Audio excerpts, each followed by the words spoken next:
Thank you, Mr. Chair, and thank you, gentlemen, for being here and testifying today on our industrial base and the critical role that it plays in our military readiness. I recently visited Iowa's Army Ammunition Plant, which is a government-owned, contractor-operated facility in my home state, and their ability to rapidly increase workload and provide a stable supply of ammunition is a key part to our national security. However, due to their dependence on the Army to modernize the facility, their techniques, the manufacturing techniques, are behind. This isn't something I blame the contractor for. They've put forth a proposal for the Iowa ammunition plant that could save the Army and taxpayers $18 million per year, paying for itself in less than 5 years. The cost-saving decisions currently sit with the Army. So, General Wish, this is for you. What is the Army doing to modernize its GOCOs in order to help drive down production costs and cut overhead?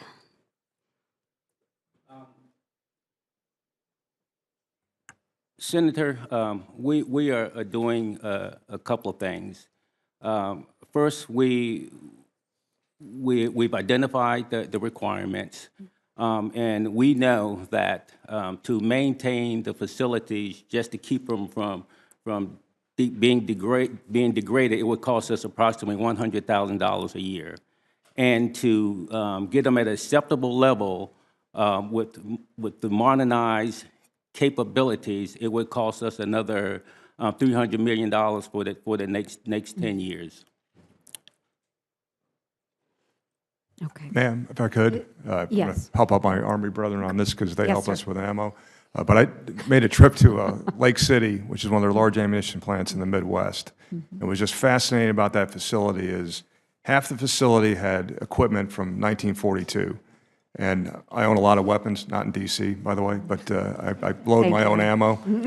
Don't admit that now, right? But if you look at how they work in the plant, it's just like they did in 1942 with the primers and the primer powder. I mean, it's very dangerous work. But then the other half, because the Army's great initiative, is they went to automated in the plant.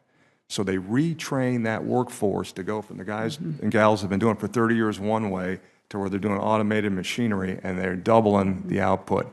And, you know, one of the questions was, hey, how can the industrial base meet that requirement for ammunition? Well, I think the Army is doing a great job of that. Yeah, and hopefully we can modernize and get to that point where we're not losing that workforce, but we're stabilizing the supply as well as growing that supply with demand as necessary. So I appreciate that.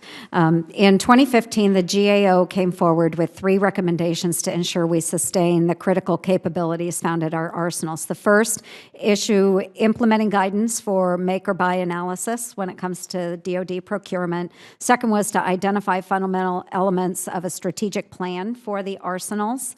And the third is to develop and implement a process for identifying critical capabilities at arsenals and the workload needed to sustain those capabilities. The department has concurred with all of those recommendations, but you know, as of this morning, they have not followed through with any of those recommendations or produced the reports necessary.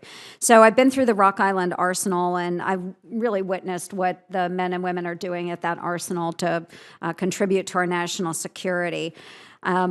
This is taking a long time, and General Wish, again, when will we see the reports that have been required, specifically the critical capabilities assessment and the guidance on make or buy? Ma'am, Senator, that particular area of make or buy, that I would have to come back to you on the record with that particular answer, because I'm not prepared to answer that question. Okay, I would appreciate that, because that is very concerning, especially to the folks at the arsenals. Yes. They'd like to see those reports as soon as possible. Thank you, gentlemen.